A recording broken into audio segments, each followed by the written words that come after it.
الموقع الرسمي لفضيلة الشيخ عبد الله بن عبد الرحمن السعد يقدم. أحسن الله إليكم. هذا يسأل يقول: هل يشرع الدعاء بعد قراءة الفاتحة استدلالا بالحديث القدسي ولعبدي ما سأل؟ الذي يظهر طبعا هذا له حالان. الحالة الأولى أن يكون في الصلاة، فطبعا هنا الدعاء في حال القيام الأول لا يشرع فيه الدعاء، وإنما الذي فيه هو القراءة.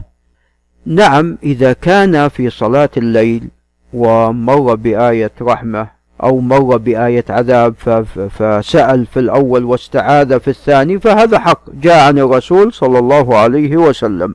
وأما إذا كان في خارج الصلاة وقرأ الفاتحة فلا يقال أنه يشرع كلما قرأ الفاتحة أن يسأل الله عز وجل، وذلك لأن هذا لم يأتي. ثم أنه قد سأل، هو عندما قال إياك نعبد وإياك نستعين، وعندما قال اهدنا الصراط المستقيم، فهنا قد سأل. عندما دعا قال اهدنا الصراط المستقيم إلى آخر السورة، فهنا قد دعا، فلا يحتاج إلى أن يدعو بعد أن ينتهي من الفاتحة، هنا قد دعا، فيقتصر الشخص على ذلك.